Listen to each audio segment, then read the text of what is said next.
Live stream. Ashton, is there any way that we can start recording closer to when we start, or are we just doing? It starts like as soon as the meeting starts, because the meeting's pre-programmed to record. But before I upload it to YouTube, I will clip out like the the Okay. 5 minutes or whatever beforehand. Awesome, thank you. Yeah, sure thing.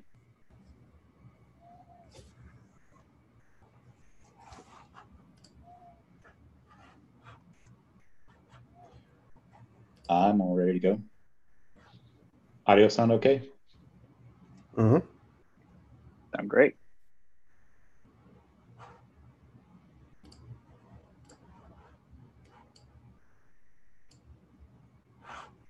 Ben, that shirt's awesome. Can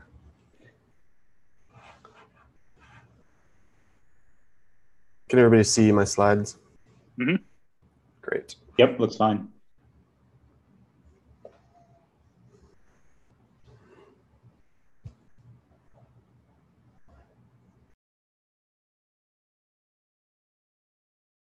Do you want to go try into full presentation mode?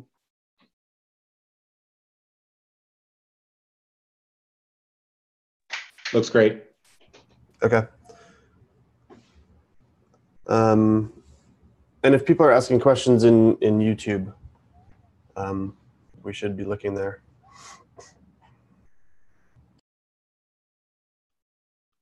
I try to keep an eye on the chat in YouTube. Usually there's not a lot of activity, but I'll let you know. Okay, thanks.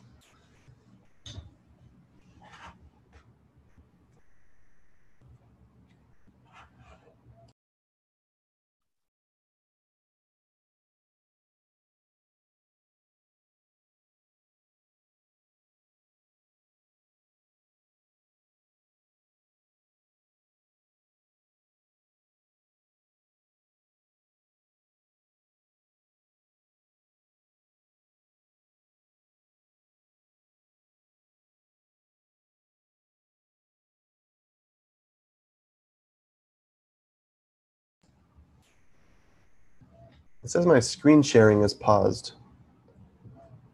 That's not true, is it? I still see your slide up. All right. What if I do this? Wait. What if I do that? Still see that? I still see the title slide. Ah, so it is paused. Okay. Oh, I see. There's a resume share. All right. Well, I guess I'll resume share.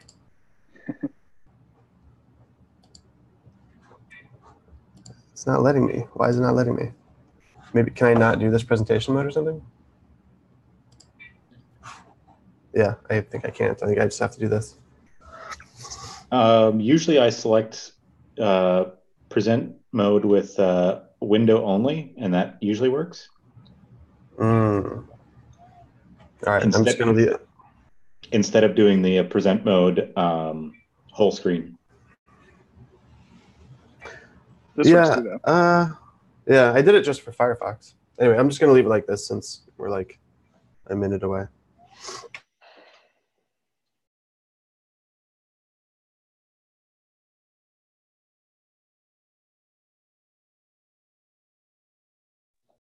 I think we're ready.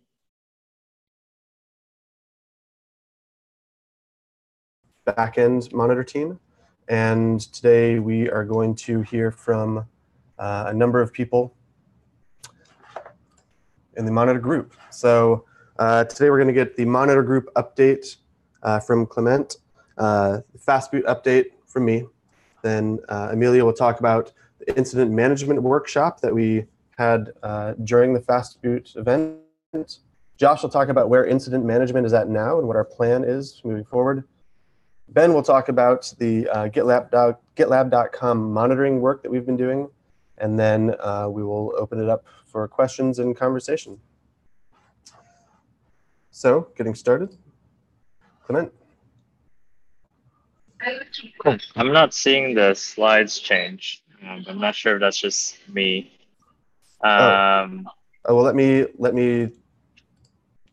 try to fix that real quick then, because that should be happening.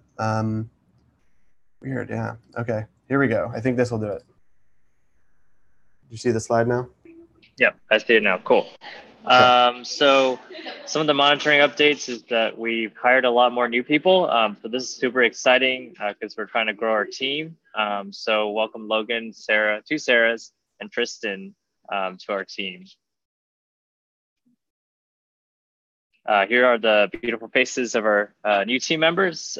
So if you see them on Slack or online, feel free to send a message, welcome them. They've probably been here for a couple months now, but yeah. And then here's our hiring plan for 2019. We definitely want to continue growing the monitor group. So if you know anybody that might be interested, send them our way. We'd love referrals as well.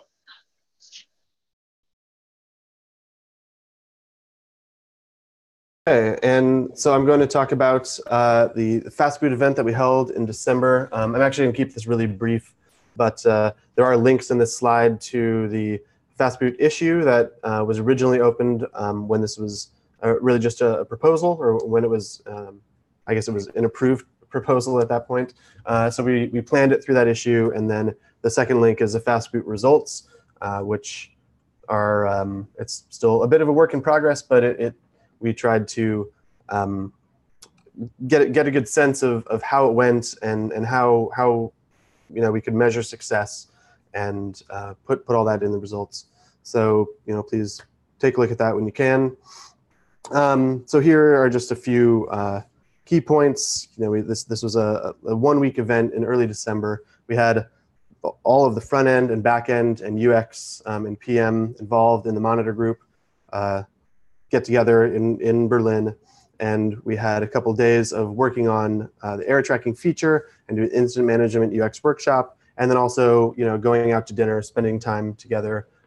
This was the first time that a lot of the people within the group had met each other face to face. So overall, it was very successful. I think we gathered a lot of really useful information for if groups want to do this type of thing in the future. We have some good feedback on things that went well and things that we could do better. And then this also is fairly new information, which is that the E-team will approve future Fastboots on a case-by-case basis. And one of the next things that we need to work on is figuring out sort of in what circumstances groups should consider doing a Fastboot. So that's the next step.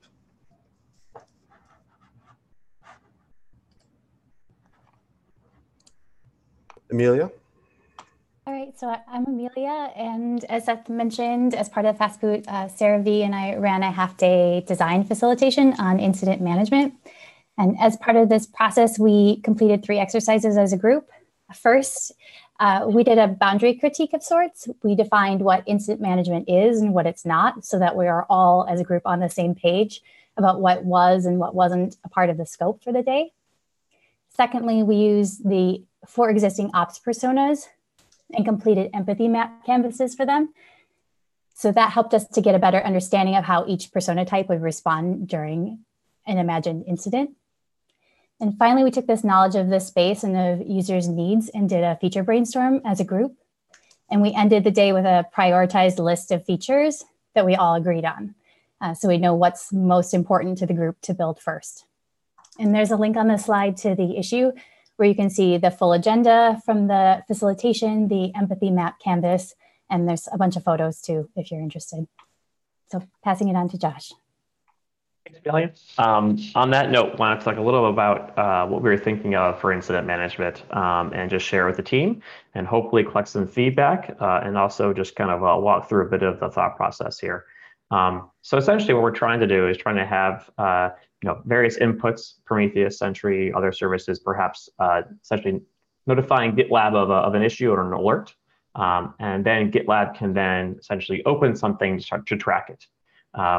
As Amelia, this isn't intended to really replace Google Docs or Slack or kind of where it's being worked or a Zoom call, but we are trying to. So I think you go back a second there, Seth. Yeah, thanks. We are trying to hopefully be a signal of the truth for where an incident is being worked, right? So link to that Zoom call, link to that Slack channel, et cetera. Who's working on it? What the current status is, right? So if you have a relevant kind of snippet of an update that should hopefully be easy to see, as well as potentially linking to things like outcomes that might be relevant for any kind of work you have to do to not repeat the incident again. And then finally, we're also hoping to also be able to be a clearinghouse of like relevant data, right? Errors that are important, metrics, any kind of deploys that might be related to the issue, merge requests that could be perhaps related to causing the problem, et cetera. And so we actually leveraged this today in GitLab. If you go to the incident management channel, you can actually see us creating issues and actually kind of working them and collecting data. And so what we're trying to do here is really improve that experience for ourselves, but also other folks who are using GitLab in this way. And we think we could do a pretty good job of that here with some additional features. One major design point we had along the way was that whether to create like a brand new thing for incidents, right? Like a whole new first-class citizen, where we should use like a new kind of issue type workflow, or whether we should just use issues. And I think we kind of wrestled with that a little bit and decided to really just use issues for now. We're using them today. We can make a lot of improvements there. We can iterate quickly. We can get to market fast, and we also collect some important data along the way. And so, we can potentially kind of move that decision down the road a little bit until we have more information, more feedback, and know exactly whether it should be an issue type, whether it should be something first class, or whether we can actually get by with just issues as well. So that's kind of where we're landing right now. I can give a bit of a further walkthrough here of sort of how it might look as well. And so there's actually a lot of great features within issues themselves that already exist to really help this workflow. One of them is issue templates, for example. So for example, an alert comes in, we create the issue, you can then define like an issue template. And issue templates have this cool property of like having this text that kind of comes pre-baked in. That text can also include things that are quick actions. Quick actions are super cool for doing things like labeling, mentioning people, potentially setting confidentiality, a bunch of other things. And we can also enrich this perhaps also with the ability to add additional quick actions for certain services that might be utilized and embedded, right? Like a Zoom call or a Slack channel or something like that. And so ideally you can have it come in, you can have a kind of boilerplate template. We can do the right thing, set the right labels, embed the right stuff. And when you get there and your issue created, it could look something like this, for example, the end product. So if you go to the next slide there, Seth, would be awesome. A little mock-up I kind of worked up around, again, like what that might look like here. So you have your title, you can have like the places where it's being worked there, your Zoom call, et cetera, your labels, at mentioning anything that's relevant, and also embedded content like an error, a metric, a log snippet, and things like that. And so really it's kind of, we can do a pretty good job, again, of just building up of issues and leveraging all the great features of issues. And also, I think, frankly, also helping to improve issues as well, because like embedding Zoom calls could be helpful without even doing incidents, right? If you're discussing an issue and you decide to take it to a Zoom call, it'd be super cool if that Zoom call could automatically post a recording back to the issue, the transcript back to the issue, and help to really make sure the contents of that get pulled back in and have that signal to the truth. And so I think, again, some of these features like the Zoom embed could be helpful just across the broader issue workflow as well. So we're excited about this. If you have feedback, please let us know. We'd love to hear more from everyone.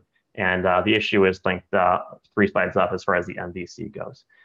So again, I'll pass off to Ben there as far as some work you're doing on some of the production in Prometheus work. Yeah, so a couple of small things that we've been working on. Of course, being the monitor team, we also are pretty good at monitoring production systems. So I spend some of my time helping out the SRE team running GitLab.com. And one of the things that I've been working with them on is deploying Thanos, which is a long-term storage query proxying global layer for Prometheus. So we have an ops environment, we have a staging environment, we have the production environment, we also have CI environment. And so all these different environments, they're all network isolated from each other. And there's multiple Prometheus servers running in HA pairs in each of these environments. And so getting all that data into one Grafana dashboard can be a little bit of a pain. So Thanos provides this single entry point, or it's called, we call it a single pane of glass. So you send your queries to Thanos, and Thanos figures out where the data is and gets the data back to the Grafana dashboard, and that makes it much easier to use. Also, it leverages bulk object storage in whatever your cloud provider is, and so we started uploading the Prometheus data out of the local Prometheus server and into a GCS storage bucket. Sid asks, are we shipping Thanos as part of GitLab? No, we're not currently shipping Thanos as part of GitLab. We're still considering the options for what to do for larger Prometheus users once they've gotten beyond the typical deployments, and how we're going to use the Prometheus operator there to either do a Thanos or a Cortex deployment in the context of GitLab users. So we've been rolling out the Thanos storage component. That'll reduce our cost and also provide a better way of running the storage, and also allow us to have much longer term storage than you would typically have with a local Prometheus server. It has a bunch of nice long-term storage features. So that's been going on over the last couple of weeks. The other thing, earlier this week, I was having Julius Foltz, who works on the Prometheus project, do a little bit of refactoring of one of the Prometheus exporters that has been around for a very long time, but hasn't gotten a lot of development recently, and it needed some refactoring. And during the refactoring, he discovered a bug that caused older versions of HA proxy to interact badly with the exporter and would constantly drop data in a pretty random fashion. So you would only see a subset of the data at any given time. So over a longer window of time, you would see enough data, but if you were zoomed in on a graph, you would see nothing but noise. And so by doing the refactoring, it turns out that we were not seeing the correct view of our HA proxy data. And so that's fixed. That has been fixed and deployed to production. And it's pretty awesome. And I guess with that, we can go to more questions. Yes, thank you, Ben, and thank you everybody else who shared today. And I will stop sharing my screen now, and we will go to questions and discussion.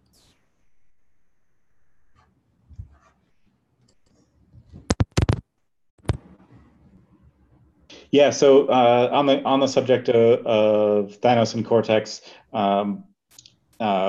we don't know which one is going to be easier or better for end users to work with.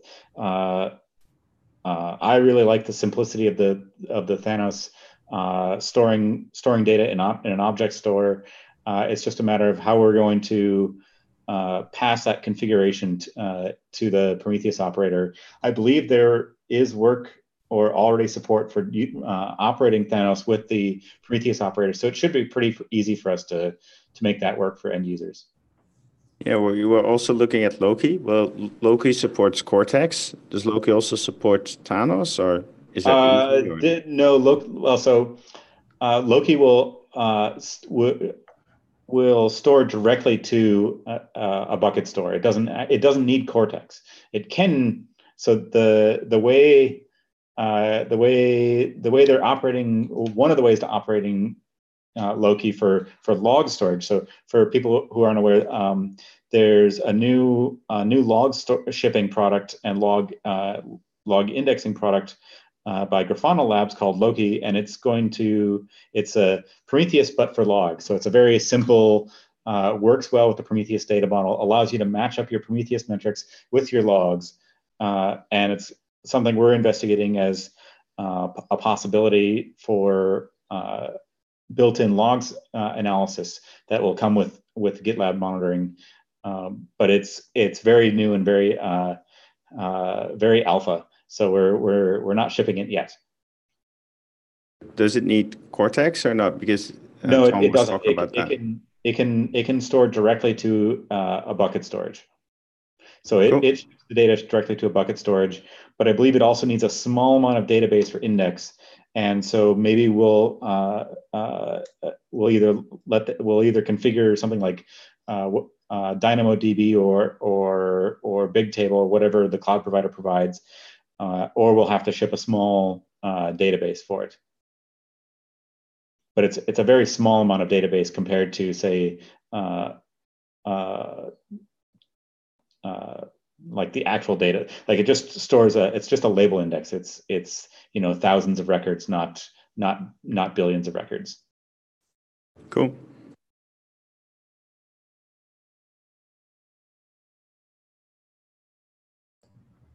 Looks like there have been some more questions in the chat about other various things. I'd love it if anybody wanted to jump on and vocalize their questions. There's some conversation about the incident management workflow and the state that the mockups are in right now, or the state of the feature in general. So yeah, it is just mockups right now, and we are aiming to deliver an MVC for incident management by contribute. So right now, if you have a GitLab installation out of the box, it doesn't show you a lot of metrics. We have very comprehensive metrics on GitLab.com. And like when a customer has a problem, we reach out to them. We say, okay, you download our configuration from GitLab.com and can you enable that on your installation? And then they have to do that. And this is like during an incident, like the thing is already slow, or the thing is slow and people are not aware it's slow. The idea was to make sure that out of the box, GitLab had comprehensive metrics and that we would be using the same metrics for GitLab.com. How is that coming along? We have made some recent improvements to the dashboards that we offer in Grafana. I linked to the repo there. It's also published to the Grafana dashboards clearinghouse, if you will. So if you go to Grafana, you can search for it in GitLab and you can pick it up. So we made some improvements there. We've added dashboards for GitLab, Postgres, and Redis, along with the overview dashboard for GitLab. The intent here is to, again, make it easier. As far as using the exact ones from GitLab.com, Ben can maybe speak to it in more depth as far as the challenges we've had in sort of adapting those to the Omnibus installation. But it's not always straightforward to take the .com dashboards and try and provide them to the on-premise self-managed customers. Ben, you want to maybe fill in a little more details there? Yeah, because we have a fairly complicated set of production environment and staging environment, and our installation is much more complicated, and also it's our installation is still running on Chef, and there's a lot of inconsistencies due to the way we deploy GitLab.com that make it really hard to use those dashboards for customers. So it's because we add a lot of extra labels that deal with our production environment, and it's just not something we've been able to translate easily into customers. So we'll have to wait until we have GitLab.com on a Helm chart? No, we just need to, we have been iterating on additional dashboards for customers. So we have a separate set of dashboards that I take the best things from our production dashboards, which are not always great for end users, and I take an Omnibus and I use an Omnibus monitor to create a dashboard for customers. So we published those already, and it's linked in our documentation. So if I upgrade GitLab to the latest version, I have like all the relevant triage dashboards are there. You have to grab the latest dashboards from a separate repo. It's not something we auto deploy yet. Why not? Because we don't have a deployment, because it's all in Grafana. We don't have a deployer for Grafana. Why not? I don't think we've ever filed an issue for that. Yeah, so it's something that we just need to prioritize. So we'll get that done here, and we'll let you know when we can schedule it. But we'll try and get this done as soon as possible. We'll work with the distribution team and try and see how we should bundle it. It's a Go application, so it should be relatively painless, I think.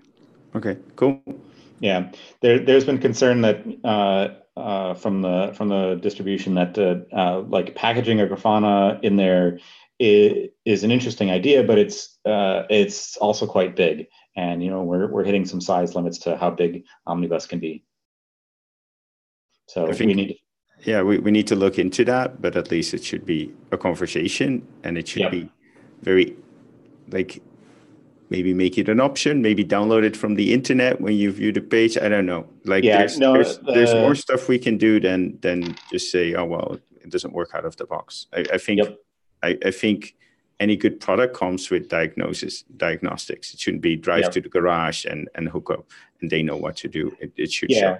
No, we did start adding a Prometheus, or we were working on a Prometheus-based built-in dashboard that doesn't use Grafana. So it's just in the normal Omnibus, or it's just in the normal GitLab CE code base. So there's a small that sounds worthwhile. How are we making progress on that? Did you make progress on that during the Fastboot? That was not in the Fastboot. We started on that design late last year. I don't remember where we're at with that. Joshua? Yeah, so we're doing some designs. I'll get the issue here and link it in the chat. Let me just dig it up here real fast.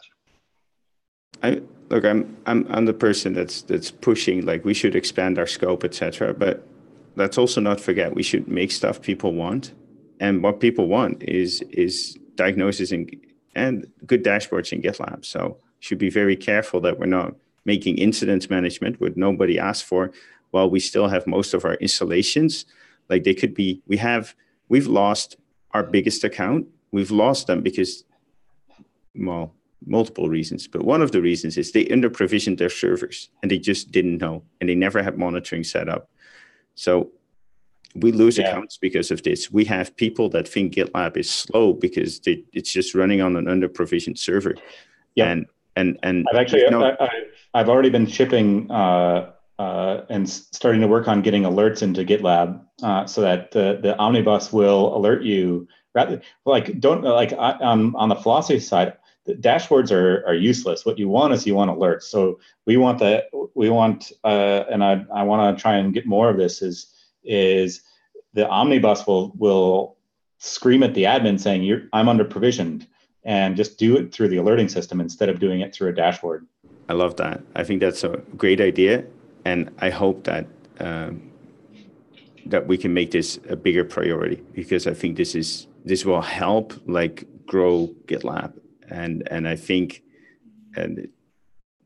this is essential to keeping up our organic growth. Sounds good. We'll add more alerts. Thanks. One of the note there, Sid, is that I linked the issue there. Again, we're still iterating on some of the design. I'll update the milestone there. One thing we were trying to do is to actually have, like, a threshold on these, even including things like latency. Basically, having a built-in latency threshold, which I think to try and address the issue you mentioned, which is that sure, some GitLab servers should perform differently than others. However, GitLab should never really go above a certain threshold in latency. And if it is, like, something is wrong. Like, this is not just GitLab is slow. It is that the instance is under provision, something else is happening. Like, there's a problem that needs to be looked at. Should it maybe even have two thresholds? One is, like, you notify the admin, and one is, like, you notify the users. Like, go call your admin. Yeah, and that's the intent of this dashboard here, is to actually hopefully be a user-facing dashboard. And so if a user is seeing weirdness on the instance, they can look at it and be like, is it just me? Or is it the instance is having I love for this to be user-facing. Cool. Well, this is really exciting, these things. I think this would have a big impact. It's not something we notice every day. It's not a cool feature, but it will greatly help GitLab gain back that reputation, because GitLab is fast. You just have to give it enough memory.